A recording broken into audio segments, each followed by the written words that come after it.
வயலோ வயலோ வயலோ செழிக்க வாழ்வு தந்தானே, வயலோ வாழ்வு தந்தானே. அட பொன்னா விளையோ பூமிக்கு நல்ல விவரம் தந்தானே, உழவனின் உறவா வந்தானே.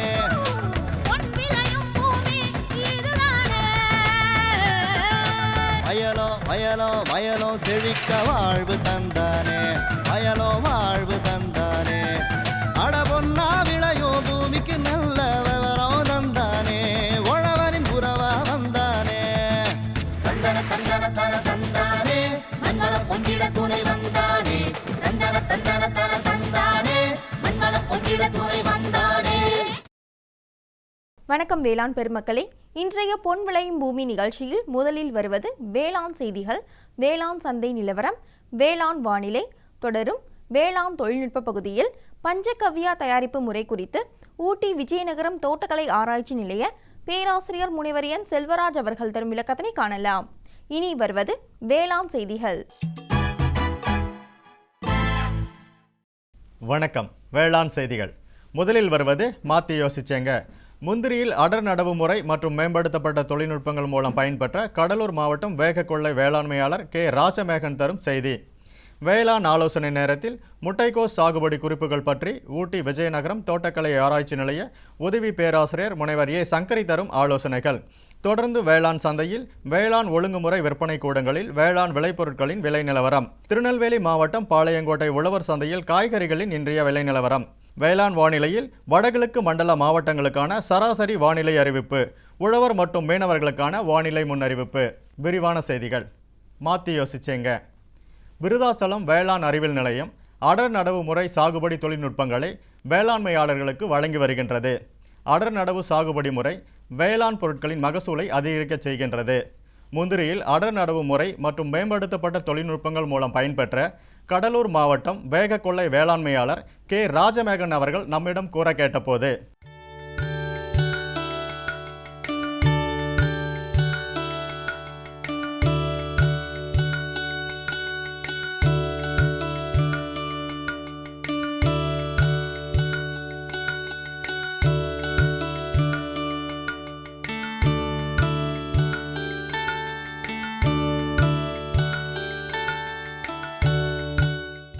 எனக்கு வந்து விவசாயத்து மேலே ரொம்ப ஆர்வம். எங்கள் அப்பா காலம் எங்கள் தாத்தா எல்லாருமே ரொம்ப நாளமாக விவசாயம்லாம் பண்ணிட்டு வராங்க. அதனால் அந்த ஆர்வத்தினால நான் வந்து பிஎஸ்சி அக்ரி முடிச்சுட்டு நான் இப்போ அப்பாவோடைய நிலத்தை நான் விவசாயம் பண்ணிகிட்ருக்கோம். எங்கள் ஆரம்பத்து காலத்துலேருந்து எங்கள் நிலத்தில் வந்து நாங்கள் வந்து முந்திரி தான் விவசாயம் பண்ணுறோம். ஆரம்ப காலத்துலனா விவசாயம்னா பழைய தொழில்நுட்பங்களை பயன்படுத்தி தான் நாங்கள் இப்போ விவசாயம் பண்ணோம். அதில் எங்களுக்கு அந்த அளவுக்கு பெரிய லாபம்லாம் ஒன்றும் எங்களுக்கு கிடைக்கல. டிசம்பர் 2011 தானே புயல் வந்தது. அதுக்கப்புறம் நாங்கள் முந்திரி எல்லாத்தையும் சுத்தமாக அகற்றிட்டு புதிய தொழில்நுட்பம் கொண்டு வந்து நாங்கள் முந்திரி நடணும்னு ஆசைப்பட்டோம். அதுக்கு வந்து எங்களுக்கு விஆர்ஐ கேவிகே வந்து எங்களுக்கு ரொம்ப உதவி பண்ணாங்க. அவங்களுடைய தொழில்நுட்பம் எல்லாம் எங்களுக்கு சொல்லிக் கொடுத்து எப்படி விவசாயம் பண்ணணும், எப்படி அதிக லாபம் பெறலாம்னு சொல்லிட்டு அவங்க சொன்ன தொழில்நுட்பத்தினால அதை பயன்படுத்தி நாங்கள் இப்போ விஆர்ஐ 3 நட்டிருக்கோம். இது 7 ஏக்கரு நட்டு ரெண்டு வருஷம் ஆகுது. மொதல் வருஷத்துக்கு அப்புறம் கவாத்து பண்ண சொன்னாங்க. அது கவாத்து பண்ணிவிட்டு நாங்கள் அந்த கவாத்து பண்ணதில் வந்து பூச்சி எதுவும் தாக்கக்கூடாதுன்றதுக்காக பைட்டோதான் என்ற கெமிக்கலை வந்து நாங்கள் தடவி பூச்சி தாக்காமல் பயன்படுத்திட்டோம். ஃபெர்டிலைசர் அப்ளிகேஷனில் நாங்கள் ட்ரிப்பு போட்டு தான் நாங்கள் ஃபெர்டிலைசர் அப்ளிகேஷன் பண்ணுறோம். அதனால் ட்ரிப்லேயே நாங்கள் வந்து ஃபெர்டிலைசர் அப்ளிகேஷன் பண்ணிடுறோம். இந்த வருஷம் நல்லா பூ பூத்துருக்கு, அதிகமாக காய்க்கும். மறுபடியும் வந்து ஸ்ப்ரேயர் வந்து தர வழியாக தான் நாங்கள் செலுத்திட்டு இருந்தோம். இப்போ வந்து ஸ்ப்ரேயர் மூலயமா வந்து ஃபெர்டிலைசர்ஸ் NPK எல்லாம் ஸ்ப்ரேயர் மூலயமா நாங்கள் வந்து ஸ்ப்ரேயிங் பண்ணுறோம். முதல்ல எங்கள் தாத்தா காலத்தில் வந்து ஒரு ஏக்கருக்கு எத்தனை கன்றுனா ஒரு 80 கன்றுக்கிட்ட தான் வைப்பாங்க. அதில் ஒரு பெருசாகவும் காய்க்காது. இப்போ என்னன்னா ஒரு ஏக்கருக்கு நாங்கள் 200 கன்றுக்கிட்ட நடுறோம். 200 கன்றுனால எங்களுக்கு அதிகமாக லாபம் வரும். அதிகமாக லாபம் வருமானு நாங்கள் யோசித்தோன்னா ஃபஸ்ட்டு செய்யும்போது, அப்புறம் போக போக எங்களுக்கு கன்று வளர்ச்சி, அதனுடைய பூ காய்க்கும் திறமை, புதிய தொழில்நுட்பம், அப்புறம் ஆலோசனை கேவிகே இருக்கிறவங்க ஆலோசனை பண்ணாங்க, ப்ரொஃபஸர் எல்லாம் ஆலோசனை பண்ணதுனால எங்களுக்கு அந்த ஆலோசனைப்படி நாங்கள் பின்பற்றி வருகிறோம். அதனால் எங்களுக்கு நல்லா காய்க்குது, நல்ல லாபம் கிடைக்கிறது. முதல்ல நாங்கள் வந்து ஏர் ஓட்டியாச்சு. ஏர் ஓட்டிட்டு நிலத்தை சரி பண்ணுறோம். சரி பண்ணால் தான் நிலத்தில் தண்ணி ஓட்டலாம் கரெக்டாக இருக்கும். ஒரு இடத்துல பள்ளம் மூடாமல் இருந்ததுன்னா அந்த இடத்துல தண்ணி போய் அதிகமாக தேங்கியிருக்கும். அதனால் அது முந்திரி போய் பாதிப்பாக இருக்கும். நேரிட்டு ஜேசிபி மூலமாக குழி எடுத்தோம். ஸ்பேஸிங் என்னன்னா 15x12 அது ஸ்பேஸிங் எடுத்தோம். ஸ்பேஸிங் எடுத்துகிட்டு ஜேசிபி வச்சு பள்ளம் தோண்டிட்டு பள்ளத்தில் வந்து 10 கிலோ தொழு உரம் மண்ணோட கலந்துக்கிட்டு அதுக்கப்புறம் விஆர்ஐ 3 கன்று கேவிகேயில் நாங்கள் விருதாச்சலத்தில் வாங்கி விஆர்ஐ 3 கன்று நட்டோம். ஒரு ஏக்கருக்கு வந்து 200 கன்று, ஒரு ஹெக்டருக்கு 500 கன்று விதமாக நாங்கள் நட்டோம். நட்டு பிறகு ஒரு 6 மாதத்துக்கு அப்புறம் நல்லா கன்று நேராக வரணும், சைடு பக்க கிளலாம் வராதுக்காக மேலே ஒரு 60 சென்டிமீட்டர் கிட்ட நாங்கள் கிள்ளி விட்டுட்டோம். ட்ரிப் இரிகேஷன் தான் நாங்கள் வந்து யூஸ் பண்ணுறோம். அதுக்கப்புறம் ஒரு வருஷத்துக்கு பிறகு வந்து நாங்கள் ப்ரூனிங் பண்ணோம். சைடில் வர பக்க கிளையை எல்லாத்தையும் கவாத்து பண்ணி விட்டோம். கவாத்து பண்ணால் தான் நல்லா வந்து காய்க்கின்றதுக்காக கவாத்து பண்ணோம். அதுக்கடுத்து வந்து ஃபெர்டிலைசருக்கு வந்தோன்னா ஆரம்பத்தில் வந்து 3 வழியாக நாங்கள் போடுவோம். ஃபஸ்ட்டு வந்து All-19, அதுக்கப்புறம் ஒரு 2 மாதத்துக்கு அப்புறம் வந்து போராக்ஸ் போடுவோம். அப்புறம் நல்லா பூ எடுத்து நல்லா காய்க்கிற டைமில் வந்து பஞ்சகாவியை அடிப்போம். இதனால் எங்களுக்கு நல்லா கிடைக்கும். மற்ற ஏதாவது எங்களுக்கு பூச்சி நோய் ஏதாவது தாக்குதுன்னா நாங்கள் முன்னாடியே வந்து அதுக்கு வேண்டிய என்ன செய்யணுமோ நாங்கள் வந்து கேவிகேயில் கேவிகே ப்ரொஃபஸர்கிட்ட எல்லாம் கேட்டு அதில் தொழில்நுட்பம் தெரிஞ்சுக்கிட்டு பூச்சி தாக்காமல் நோயெலாம் எதுவும் தாக்காமல் நாங்கள் அதை தயார்படுத்திப்போம். மார்ச் மாதங்களில் நல்லா பூ பூக்கும். மார்ச்லேருந்து ஒரு 2 மாதத்துக்கு நல்லா காய்க்கும். நாங்கள் சாதாரண பழைய காலத்தில் அந்த கண்ணெல்லாம் வச்சுருக்கும் போது ஒரு ஏக்கருக்கு 500 கிலோ தான் நாங்கள் காய்க்கும். இப்போ நாங்கள் இந்த ஒட்டுக்கன்று விஆர்ஐ 3 வச்சுருக்கிறதுனால எங்களுக்கு 1000 கிலோ கிட்ட காய்க்கும். ஊடுபயிர் வைப்போம், உளுந்து, நிலக்கடலை, இது கடைசியாக வந்து நாங்கள் வந்து தர்பூசணி போட்டோம். இதனால் தர்பூசணி போட்டிருக்கோம். ஏன்னா இது 2 வருஷத்துக்கு அப்புறம் தான் காய்க்கும். அதுக்காக நாங்கள் அதில் எங்களுக்கு எங்கள் நிலத்தில் லாபம் இருந்து சொல்கிறதுக்காக நாங்கள் ஊடு பயிரிட்டோம். 1 கிலோ வந்து முந்திரி கொட்டை உடைக்காமல் இருக்கிறது வந்து 100 ரூபா போகுது. அதுவும் இதில் விஆர்ஐ 3ன்றதுனால அது வந்து நல்லா உயர் ரக கொட்டை, எக்ஸ்போர்ட் குவாலிட்டி இருக்கிறதுனால இது நல்லா எங்களுக்கு விலை கொடுத்து எடுத்துக்கிறாங்க. இது அதிகமாக மார்க்கெட்டில் விஆர்ஐ 3 கேட்குறாங்க.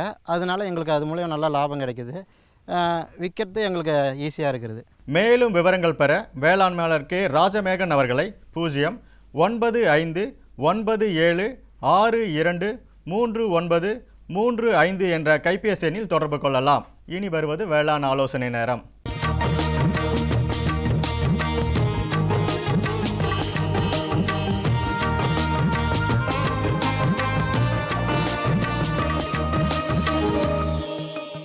இன்றைய வேளாண் ஆலோசனை நேரத்தில் ஊட்டி விஜயநகரம் தோட்டக்கலை ஆராய்ச்சி நிலையம் மலைப்பகுதி வேளாண்மையாளர்களின் வாழ்வாதாரத்தை உயர்த்த பல்வேறு தொழில்நுட்ப பயிற்சிகளையும் உயர் சாகுபடிக்கேற்ற ஆலோசனைகளையும் வழங்கி வருகின்றது. அவ்வகையில் முட்டைக்கோஸ் சாகுபடி குறிப்புகள் பற்றி ஊட்டி விஜயநகரம் தோட்டக்கலை ஆராய்ச்சி நிலைய உதவி பேராசிரியர் முனைவர் ஏ சங்கரை தரும் ஆலோசனைகள். இன்னைக்கு நம்ம பார்க்க போகிறது முட்டைக்கோசு சாகுபடி குறிப்புகள். ஆக்சுவலாக பார்த்திங்களா, நீலகிரி மாவட்டத்தில் நிறைய காய்கறி பயிர்கள் பயிர் செய்கிறாங்க திறந்த வெளியில். அதில் ஒரு முக்கியமான காய்கறி பயிர்கள் பார்த்திங்கன்னா முட்டைக்கோசு. ஆக்சுவலாக பார்த்திங்கன்னா முட்டைக்கோசு வருடம் முழுவதுமே இங்கே நீலகிரி மாவட்டத்தில் பயிர் செய்கிறாங்க.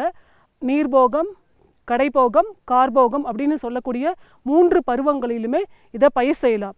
முக்கியமாக சமவெளி பகுதிகளில் பார்த்திங்களா ஒரு பர்டிகுலர் இந்த குளிர் பிரதேசங்களில் குளிர்காலத்தில் மட்டும்தான் இந்த பயிரை பயிர் செய்ய முடியும் முட்டைக்கோசை.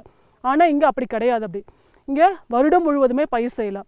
இங்கே மண் எந்த மாதிரி மண் தேவைப்படும் அப்படின்னு பார்த்தீங்களா, முட்டைக்கோஸ் சாகுபடுவதற்கு மண்ணோட கார அமிலத்தன்மை வந்து 6லேருந்து 7க்குள்ளே இருந்தால் போதுமானது. அது மட்டும் இல்லாமல் நல்ல மண், நல்ல வளமானதாக, அது இல்லாமல் நீர் தேங்காமல் நல்ல வடிகால் வசதியோடதாக இருக்க வேண்டும். இதுதான் இதுக்கு முக்கியமானது. அடுத்தபடியாக பார்த்தோம்னா இதுக்கு என்ன விதை தேவைப்படும். நிறைய விதை நிறுவனங்கள் வந்து நிறைய ரகங்களை வந்து வெளியிட்டிருக்காங்க.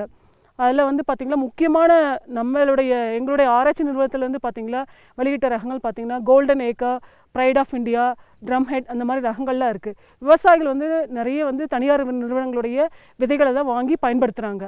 இப்போ முக்கியமாக விதை ஒரு ஏக்கருக்கு எவ்வளோ விதை தேவைப்படுன்னு பார்த்திங்களா 300 கிராம் விதை தேவைப்படும். இதை வந்து நம்ம என்ன பண்ணலாம் அப்படின்னு சொல்லி கேட்டிங்களா, நாற்றுக்கல்ல நடவு வயலில் நடவு செய்யறதுக்கு முன்னாடி குளித்தட்டுக்கல்ல நாற்றுக்களை விதைச்சிட்டு அதுக்கப்புறம் கொண்டு வந்து 30 நாள் 40 நாள் நாற்றுக்களை கொண்டு வந்து நடவு வயலில் நடவு செய்யணும்.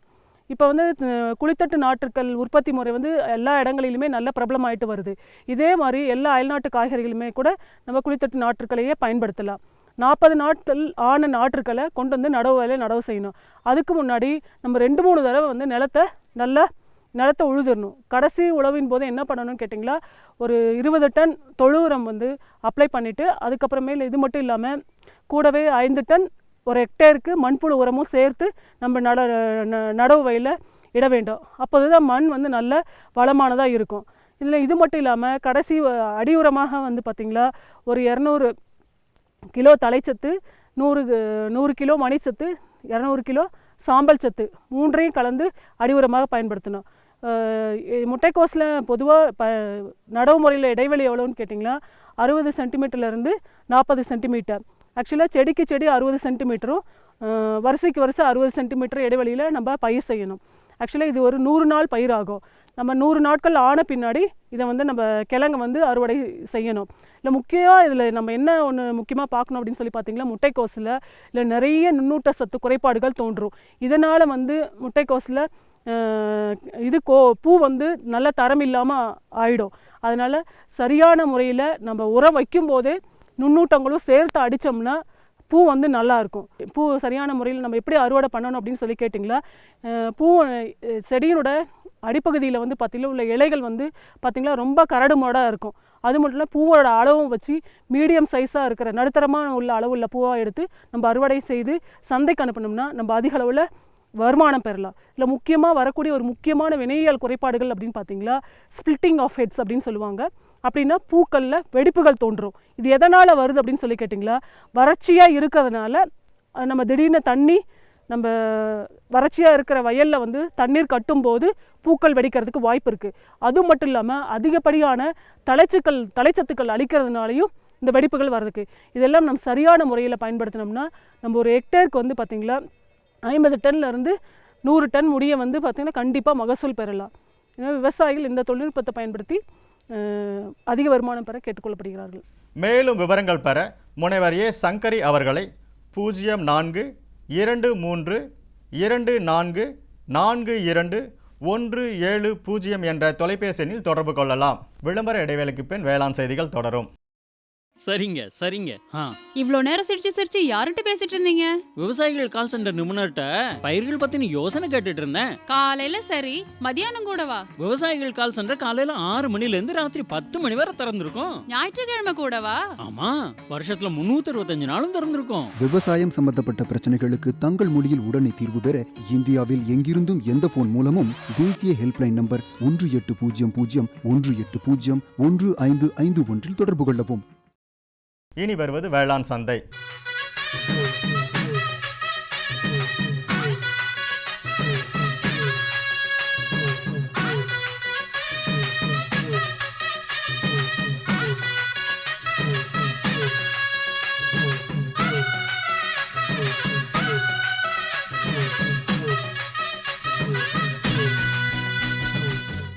வேளாண் சந்தையில் வேளாண் ஒழுங்குமுறை விற்பனை கூடங்களில் வேளாண் விளைபொருட்களின் விலை நிலவரம். நெல் பொன்னி திருமங்கலம் ஒழுங்குமுறை விற்பனை கூடத்தில் குறைந்தபட்சமாக 1500 ரூபாய்க்கும் அதிகபட்சமாக 1900 ரூபாய்க்கும், செஞ்சியில் 1987 ரூபாய்க்கும் 2812 ரூபாய்க்கும் விற்பனை செய்யப்பட்டது. நெல் ஆடுதுறை 39 திருச்சி ஒழுங்குமுறை விற்பனை கூடத்தில் குறைந்தபட்சமாக 1340 ரூபாய்க்கும் அதிகபட்சமாக 1870 ரூபாய்க்கும், பழனியில் குறைந்தபட்சமாக 1300 ரூபாய்க்கும் அதிகபட்சமாக 1380 ரூபாய்க்கும் விற்பனை செய்யப்பட்டது.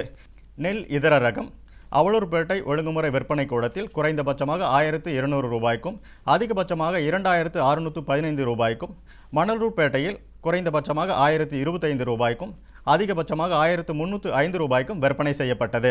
கேழ்வரகு இதர ரகம் ஓசூர் ஒழுங்குமுறை விற்பனை கூடத்தில் குறைந்தபட்சமாக 1750 ரூபாய்க்கும் அதிகபட்சமாக 1900 ரூபாய்க்கும், திருக்கோவிலூரில் குறைந்தபட்சமாக 1359 ரூபாய்க்கும் அதிகபட்சமாக 1581 ரூபாய்க்கும் விற்பனை செய்யப்பட்டது. உளுந்து இதர ரகம் திண்டிவனம் ஒழுங்குமுறை விற்பனை கூடத்தில் குறைந்தபட்சமாக 4289 ரூபாய்க்கும் அதிகபட்சமாக 12381 ரூபாய்க்கும் விற்பனை செய்யப்பட்டது. பச்சை பயிறு இதர ரகம் திண்டிவனம் ஒழுங்குமுறை விற்பனை கூடத்தில் குறைந்தபட்சமாக 6269 ரூபாய்க்கும் அதிகபட்சமாக 8359 ரூபாய்க்கும், கோவில்பட்டியில் குறைந்தபட்சமாக 6500 ரூபாய்க்கும் அதிகபட்சமாக 7000 ரூபாய்க்கும் விற்பனை செய்யப்பட்டது. மஞ்சள் கிழங்கு ஈரோடு ஒழுங்குமுறை விற்பனை கூடத்தில் குறைந்தபட்சமாக 6923 ரூபாய்க்கும் அதிகபட்சமாக 7864 ரூபாய்க்கும், கரூரில் குறைந்தபட்சமாக 5490 ரூபாய்க்கும் அதிகபட்சமாக 5900 ரூபாய்க்கும் விற்பனை செய்யப்பட்டது. மஞ்சள் விரலி ஈரோடு ஒழுங்குமுறை விற்பனை கூடத்தில் குறைந்தபட்சமாக 7160 ரூபாய்க்கும் அதிகபட்சமாக 8199 ரூபாய்க்கும், நாமகிரிப்பேட்டையில் குறைந்தபட்சமாக 7089 ரூபாய்க்கும் அதிகபட்சமாக 9021 ரூபாய்க்கும் விற்பனை செய்யப்பட்டது. காய்ந்த மிளகாய் கொளத்தூர் ஒழுங்குமுறை விற்பனை கூடத்தில் குறைந்தபட்சமாக 8,500 ரூபாய்க்கும் அதிகபட்சமாக 9,500 ரூபாய்க்கும், பரமக்குடியில் குறைந்தபட்சமாக 6,000 ரூபாய்க்கும் அதிகபட்சமாக 9,500 ரூபாய்க்கும் விற்பனை செய்யப்பட்டது.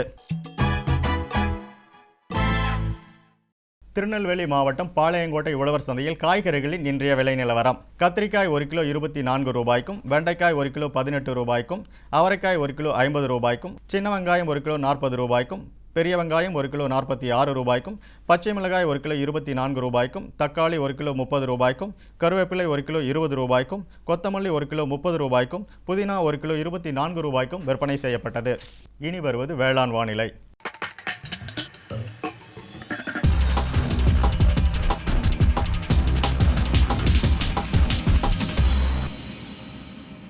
வடகிழக்கு மண்டல மாவட்டங்களான திருவள்ளூர், காஞ்சிபுரம், சென்னை, வேலூர், திருவண்ணாமலை, விழுப்புரம் ஆகிய மாவட்டங்களில் காற்றின் வெப்பநிலை அதிகபட்சமாக 34 டிகிரி செல்சியஸாகவும் குறைந்தபட்சமாக 24 டிகிரி செல்சியஸாகவும், காற்றின் ஒப்பு ஈரப்பதம் 78%ஆகவும், காற்றின் வேகம் மணிக்கு 3 கிலோமீட்டராகவும், மண்ணின் ஈரப்பதம் 15 சென்டிமீட்டர் ஆழத்தில் 26%ஆகவும், மண்ணின் வெப்பநிலை 15 சென்டிமீட்டர் ஆழத்தில் 30 டிகிரி செல்சியஸாகவும், மழை அளவு 0.4 மில்லிமீட்டராகவும், சூரிய கதிர்வீச்சு 519 கலோரி பர் சென்டிமீட்டர் ஸ்கொயராகவும், வளிமண்டல அழுத்தம் 999 ஹெக்டா பாஸ்கல் அளவாகவும், இலையின் ஈரப்பதம் மணிக்கு 4ஆகவும் இருந்தது. வானிலை முன்னறிவிப்பு. உழவர்களுக்கான வானிலை முன்னறிவிப்பு. தமிழகம் மற்றும் புதுச்சேரியின் ஒரு சில இடங்களில் லேசானது முதல் மிதமான மழை பெய்யக்கூடும். மீனவர்களுக்கான வானிலை முன்னறிவிப்பு. தமிழகம் மற்றும் புதுச்சேரி கடலோர பகுதிகளில் வானிலை எச்சரிக்கை எதுவும் இல்லை. இத்துடன் இன்றைய வேளாண் செய்திகள் நிறைவு பெறுகிறது. நன்றி, வணக்கம். குழம்புல மசாலா அதிகமா இருக்கு. எத்தனை முறை சொல்லியிருக்கேன், எவ்வளவு தேவையோ அதை மட்டும் போடுன்னு. அட, நான் எப்பவோ ஒரு முறை இப்படி பண்றேன். ஆனா நீங்க வயல்ல எப்பவுமே கண்ட கண்ட கிருமிநாசினிய போடுறீங்க. அப்ப அது மருமக சொல்றது சரிதான். பாரு, வயல்ல எத்தனை தேவையோ அத்தனை மருந்து தான் போடணும். நினைவுல வையுங்க, கிருமிநாசினி விஷத்தன்மை கொண்டது.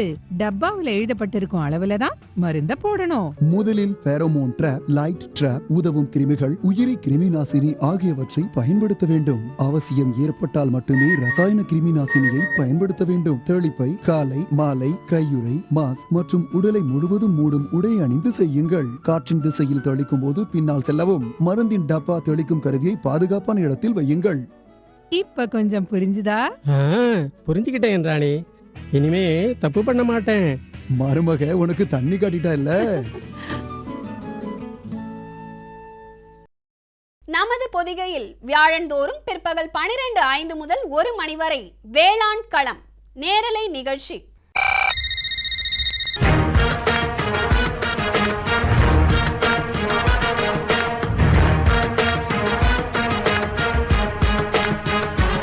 வேளாண்மையாளர்களுக்கான தொழில்நுட்ப தகவல்கள், புதிய வேளாண் முறைகள், மத்திய மாநில அரசுகளின் திட்டங்கள், வங்கிகளின் வேளாண் கடனுதவிகள், கால்நடை வளர்ப்போருக்கான புதிய தொழில்நுட்பங்கள், மீன்வள மேம்பாடு மற்றும் மீன் வகைகள், பருவநிலைக்கேற்ற வேளாண் ஆலோசனைகள், வேளாண், கால்நடை, மீன் வகை ஆகியவற்றை சந்தைப்படுத்த ஏற்ற தகவல்கள், இன்னும் எண்ணற்ற வேளாண் தேவைகளை வேளாண்மையாளர்கள் தொலைபேசி மற்றும் அலைபேசி வழியே அந்தந்த துறை வல்லுநர்களை நேரடியாக தொடர்பு கொண்டு விளக்கம் பெற்றிட பொதிகையின் இன்னொரு களம் வேளாண் களம் நேரலை நிகழ்ச்சி. வியாழந்தோறும் பிற்பகல் 12:05 முதல் 1 மணி வரை பங்கு கொள்ளுங்கள், பயன் பெறுங்கள். வேளாண் களம் நேரலை நிகழ்ச்சி.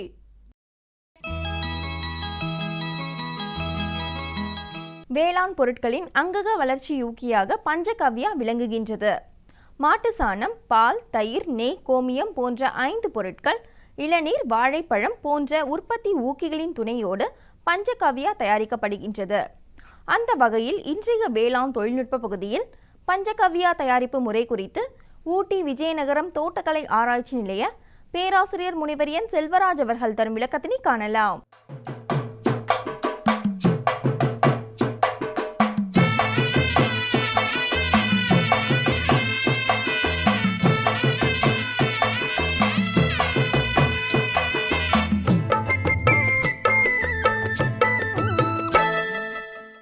இன்றைக்கு நாங்கள் பஞ்சகவ்யா என்றால் என்ன, இயற்கை வேளாண்மைக்கு தேவையான இடுபொருளில் மிகவும் முக்கியமான ஒரு இடுபொருள் பஞ்சகவ்யா. பஞ்சகவ்யான்னா பஞ்சன 5 கவ்யான மாடு. மாட்டிலிருந்து வர்ற 5 பொருளை வந்து ஒன்றா சேர்த்து நம்ம தயாரிக்கிற ஒரு பொருளுக்கு தான் பஞ்சகவ்யா. மாடினுடைய மெயின் வந்து மாட்டுச்சாணி, மாட்டு கோமியம், மாட்டுப்பால், மாட்டு தயிர், மாட்டுடைய கீ நெய், இதை ஒன்றா சேர்த்து நொதிக்க வச்சு பண்ணுறது தான் பஞ்சகவ்யா. அந்த நொதித்தலுக்கு தேவையான ஒரு ஊக்குவிப்பை கொடுக்கறது இந்த இளநீ, வெல்லம் போன்ற பொருட்களை வந்து அதில் வாழைப்பழம், வேஸ்டான பழங்கள் இதெல்லாம் சேர்த்ததுனால அந்த சுகர் வந்து அந்த பாக்டீரியா மல்டிப்ளிகேஷனுக்கு வந்து ஆக்டிவேட் பண்ணி ஃபெர்மெண்ட் ஆகும்போது ஆக்டிவேட் பண்ணி வைக்கிறது. இதனோட ப்ராடக்ட் வந்து இதெல்லாம் சேர்த்து நொதிக்க வச்சு 21 நாளில் வந்து அந்த ப்ராடக்ட் வந்து ரொம்ப பவர்ஃபுல்லாக வைப்ரண்ட்டான ஒரு நல்ல உயிர்கள் கலந்த ஒரு நல்ல வளர்ச்சி ஊக்கி கருவியாக பஞ்சகவ்யா மாறுது. இந்த பஞ்சகவ்யா உற்பத்தி பண்ணுறதுக்கு தேவையான பொருட்களை பற்றி நான் பேசுகிறேன்.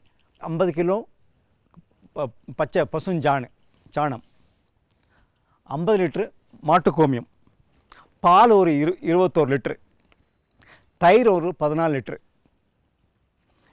நெய் வந்து ஒரு 7 கிலோ, வெல்லம் வந்து ஒரு 21 கிலோ, வாழைப்பழம் ஒரு 7 டசன், டெண்டர் கோகனட் வாட்டர் அது வந்து ஒரு 21 லிட்டர், 25 லிட்டர் வந்து தண்ணி, சுத்தமான தண்ணி. இதான் பஞ்சகவ்யாவுக்கு தயாரிக்கிறதுக்கு தேவையான பொருட்கள். முதல் வந்து பச்சை சாணி 50 கிலோ எடுத்துக்கணும். 7 கிலோ பசுநெய், சுத்த பசுநெய். 2 வந்து பஞ்சகவ்யா தயாரிக்க 3 நாளுக்கு முன்னாடியே நல்லா சப்பாத்தி பிசைகிற மாதிரி நல்லா பிசைக்கணும். முதல் 3 நாட்களுக்கு வந்து டெய்லி நல்லா வந்து பிசைஞ்சு கலக்கணும். அப்போ தான் வந்து நெய் வந்து மாட்டுச்சாணியோட நல்லா கலந்துரும்.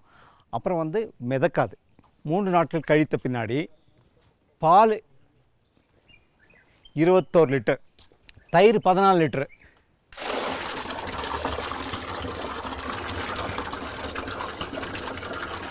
அப்புறம் மாட்டு கோமியம் 50 லிட்டரு, அப்புறம் இந்த நெய்யும் பசுஞ்சாணத்தையும் கலந்த இந்த கலவையை இதில் மிக்ஸ் பண்ணணும். இப்போ 3 நிமிஷம் கழித்து ஆன்டி கிளாஸ் கலக்கணும்.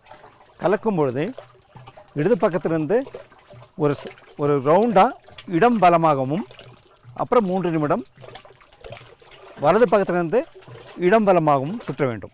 பழுத்த பழங்கள், கொஞ்சம் அழுகின பழத்தை எல்லாத்தையும் வேஸ்ட் பண்ணாமல் மார்க்கெட்லேருந்து கம்மி விலைக்கு வாங்கிட்டு வந்துடலாம்.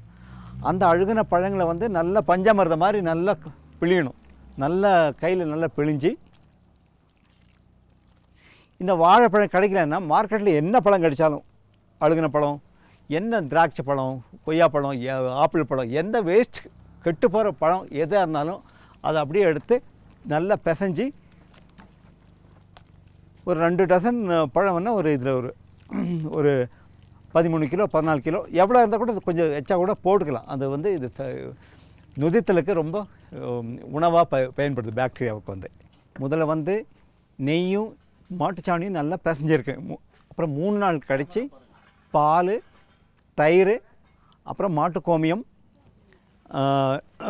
அப்புறம் வாழைப்பழம், பஞ்சாமிர்தம் மாதிரி நல்லா வாழைப்பழத்தை நல்லா பிசைஞ்சு எடுத்து போடணும். அதனால் வந்து வெல்லத்தை நல்லா உடைச்ச வெல்லத்தை இல்லை உடஞ்ச வெல்லத்தையும் மார்க்கெட்டுக்கு வாங்கிட்டு வரலாம், நுச்சி வெல்லத்தையும் வாங்கிட்டு வரலாம், வேஸ்ட் வெல்லத்தையும் வாங்கிட்டு வரலாம். வெல்லத்தை உடைச்சி பவுட்ரு பண்ணி அதில் மிக்ஸ் பண்ணணும். 200 லிட்டர் பஞ்சகவ்யா பண்ணுறதுக்கு 21 கிலோ வெல்லம் போட்டு அது நல்லா கலக்கணும். வெல்லத்தில் உள்ள சுகர் பாகு மாதிரி ஆயிரும். பாக்டீரியா, நன்மை தரக்கூடிய பாக்டீரியா வளர்கிறதுக்கு நல்ல ஊக்குவிக்கும் கொடுக்கும். 200 லிட்டர் பஞ்சகவ்யா பண்ணுறதுக்கு 21 லிட்டர் இளநீர் அதில் இந்த கலவையோடு சேர்த்து கலக்கணும். இடது பக்கத்துலேருந்து வலது புறமாக ஒரு சுற்றும். அடுத்த 3 நிமிடத்துக்கு வலது புறத்துலேருந்து இடதுபுறமாக ஒரு சுழல் முறையில் சுற்ற வேண்டும்.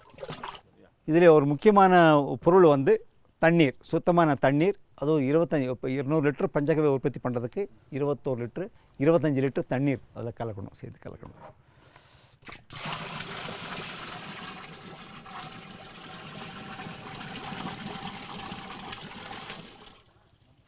நல்லா கலக்க வேண்டும். இது வந்து ஓப்பனாக விடக்கூடாது. ஓப்பனாக விட்டோன்னா ஈக்கள் அதில் மொய்க்கும். அதனால் வந்து முட்டைகள் வந்து இடும். அதில் வந்து சின்ன சின்ன புழுக்கள் உற்பத்தி ஆகும். அது வந்து நல்லதில்லை. அதை அவாய்ட் பண்ணுறதுக்கு காற்று புகிற மாதிரி ஒரு இந்த மாதிரி துவாரங்கள் உள்ள ஒரு இந்த ஷேட் நெட் மாதிரி ஒரு மஸ்லின் கிளாத்து, வேஸ்ட் கிளாத்து வீட்டில் இருந்தால் கூட அந்த ஹோல்ஸ் இருக்கணும். அதை வந்து காத்தோட்டம் வர மாதிரி நல்லா சுற்றி கவர் பண்ணிக்கணும். பால், தயிர், நெய், மாட்டுக்கோமியம், சாணம், வெல்லம், இளநீ, தண்ணி இதில் சேர்ந்த கலவையை டெய்லி வந்து காலையும் மத்தியானம் சாயந்தரம் 3 தடவை வந்து கலக்கணும். டெய்லி கலக்கி மூடிடணும். இந்த மாதிரி காத்தோட்டம் உள்ள துணியளவை மூடிடணும். 21 நாள் கழித்தன்னா நல்ல நுரையில் வந்து நொதித்தல் வந்து நுரையில் வெளியே வந்துடும். அப்புறம் ஒரு அழகான ஒரு அருமையான ஒரு ஸ்மெல் வரும். ஒரு அரோமா, ஒரு நல்ல ஸ்மெல் வரும்போது இந்த பஞ்சகாவியா தயார் நிலையில் இருக்குன்னு நம்ம கண்டுபிடிச்சிடலாம். அந்த ப்ளசன்ட் ஸ்மெல் வரும். ஒரு இனிப்பான ஒரு ஸ்மெல், ஒரு அந்த நறுமணம் வரும்பொழுது இந்த பஞ்சகாவியா தயார் நிலையில் இருக்குன்னு கண்டுபிடிச்சிடலாம். பஞ்சகாவியா தயார் நிலையில் ஆனதும் வந்து இந்த பஞ்சகாவியா வந்து பயிர்களுக்கு வந்து ஒரு டானிக் மாதிரி தெளிக்கலாம்.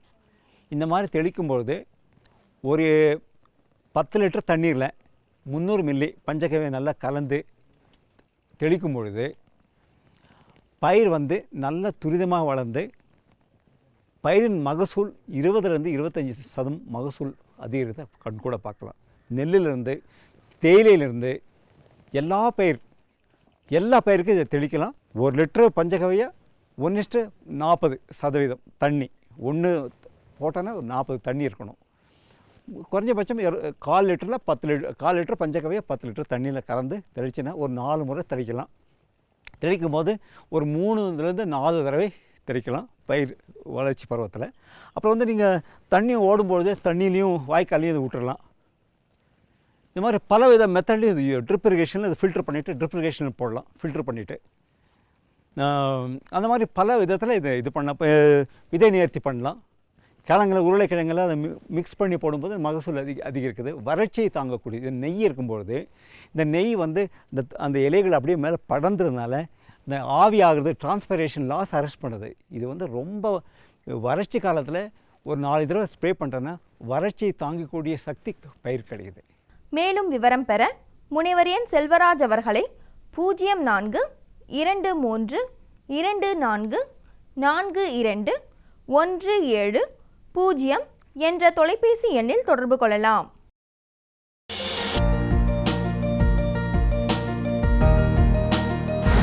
வேம்பு கலந்த யூரியா. சிறந்த உற்பத்திக்காக வேம்பு கலந்த யூரியா நம் நாட்டிலேயே 70 லட்சம் டன்னாக அதிகரிக்க 6 ஆலைகள் சீரமைக்கப்படுகின்றன. FCIL-இன் கோரக்பூர், சித்ரி, தல்ச்சர் மற்றும் ராமகுண்டம் ஆலைகள், HFCL-இன் பரௌனி மற்றும் BBFCL-இன் நாமருல் போர்ட் ஆகியன. பழம் நழுவி பாலில் விழுந்தது போல இப்பொழுது நம் நாட்டிலேயே வேம்பு கலந்த யூரியா உற்பத்தி செய்யப்படும். இதனால் விவசாயிகளுக்கு நன்மையே விளையும். 10% வரை தானிய உற்பத்தி அதிகரிக்கும். மண்ணில் 10லிருந்து 15% நைட்ரஜன் திறன் அதிகரிக்கும். சிறந்த உற்பத்திக்கு வேம்பு கலந்த யூரியா.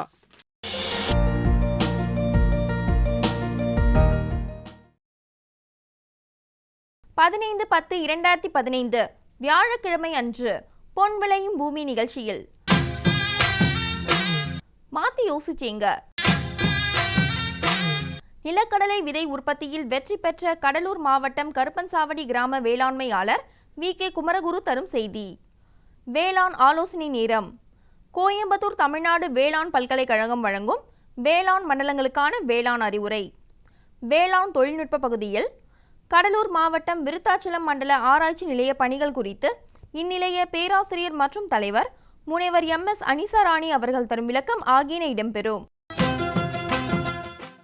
மீண்டும் நாளைய பொன் விளையும் பூமி நிகழ்ச்சியில் சந்திப்போம். நன்றி, வணக்கம்.